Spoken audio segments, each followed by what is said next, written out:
শ্যামাচরণ একটি স্থির অবস্থার নাম। অশোক শ্যামাচরণ সেই স্থির প্রাণরূপী অসীম সত্তাকে নির্দেশ করছে। সেই সত্তার উদ্দেশ্যে এ স্তুতি।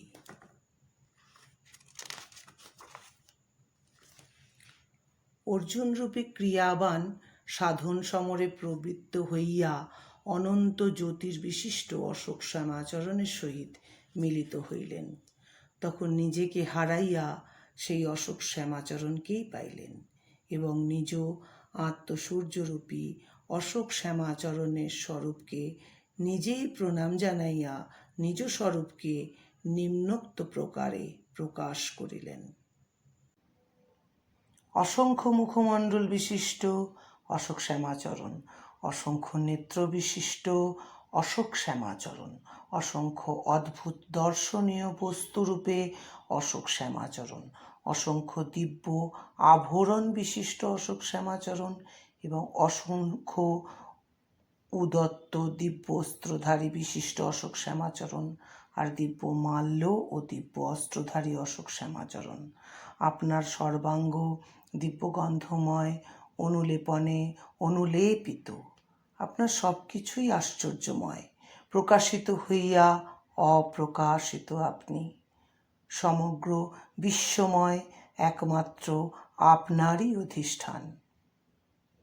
সহস্র সহস্র উদীয়মান সূর্যের প্রভাসম আত্মসূর্যের তেজরূপী অশোক শ্যামাচরণ। এই জগৎ ব্রহ্মাণ্ডে আপনি একমাত্র ধারক ও বাহক, কারণ সমস্ত কিছু আপনাতেই স্থিত। অনন্ত জ্যোতির্বিশিষ্ট অশোক শ্যামাচরণ, আপনাকে বারংবার প্রণাম। সমস্ত দেবদেবী, ঋষিগণ, সর্পগণ, সমস্ত প্রাণীসমূহ, উদ্ভিদসমূহ, এমনকি জরায়ুজ, অণ্ডজ, স্বেদজ, উদ্ভিজ্জ সকলেই আপনাতে স্থিত। ধ্যানস্থ ব্রহ্মা মহেশ্বর আপনার মধ্যেই অবস্থান করেন। সমস্ত রূপের অরূপ, বিশ্বরূপ বিশ্বেশ্বর অশোক শ্যামাচরণ। বহু বাহু, বহু উদর, বহু মুখমণ্ডল, বহু নয়ন বিশিষ্ট অনন্তরূপী অশোক শ্যামাচরণ প্রকৃতপক্ষে আপনার কোনো আদি, মধ্য, অন্ত নাই, কারণ এ জগৎ সংসার আপনি ছাড়া কিছুই নাই। কিরীটধাত্রী রূপী, কূটস্থ রূপী, সদাই দীপ্ত, তেজময়, বহু জন্মের তপস্যার ফলে যাহা দর্শনীয় হয়, সহস্র সূর্যসম প্রদীপ হুতাসন সদৃশ্য দেদীপ্যমান এবং অচিন্তনীয় অপ্রমেয় শক্তির অধিকারী আপনি শ্রী অশোক শ্যামাচরণ। অক্ষয় অব্যয় রূপে আপনি এ জগতে প্রকাশিত।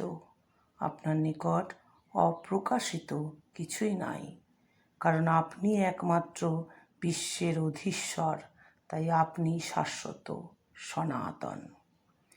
কাজেই অশোক শ্যামাচরণ রূপে যুগে যুগে আপনাকেই আবির্ভূত হইয়া আপন প্রদত্ত সনাতন ক্রিয়াযোগ সাধনকে সকলের নিকট বপন করিতে হয়। ক্রিয়াযোগ সাধনের একমাত্র অধীশ্বর শ্রী অশোক শ্যামাচরণকে অনন্ত অনন্ত প্রণাম। অলঙ্ঘন বীর্য অশোক শ্যামাচরণ, আপনি যেহেতু সকল কিছুরই উৎপত্তিস্থল, স্থিতি বা নাশের কারণ, তাই সৃষ্টিকালে সৃষ্টিশক্তি ব্রহ্মারূপে প্রকাশিত হন। স্থিতি সময়ে স্থিতিশক্তি বিষ্ণুরূপে প্রতিপালন করেন এবং প্রলয়কালে সংহার শক্তি শিবরূপে আপনি অবতীর্ণ হন। সুতরাং এই মিলিত অবস্থায় ধ্যান, ধ্যেয়, ধাতার মধ্যে পৃথক কিছুই নাই।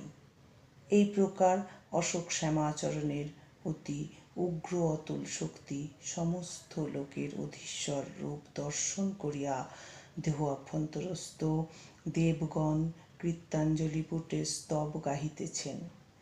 একাদশ রুদ্র, দ্বাদশ আদিত্য, অষ্টবসু, সাধকগণ, বিশ্বদেবগণ, অশ্বিনী কুমারোদয়, ঊনপঞ্চাশ বায়ু, উষ্মব, গন্ধর্ব, যক্ষ, অসুর ও সিদ্ধগণ সকলের মধ্য হইতেই এই অনন্ত আপন অনন্তরূপকেই পরোক্ষভাবে প্রণাম নিবেদন করিতেছেন। আদিদেব, পুরাণ পুরুষ, সর্বজ্ঞ, অনন্ত বীর্য অশোক শ্যামাচরণ আপনাকে সর্বাবস্থায়, সম্মুখভাবে, পশ্চাৎভাগে, সর্বোপরি সর্বদিকেই প্রণাম।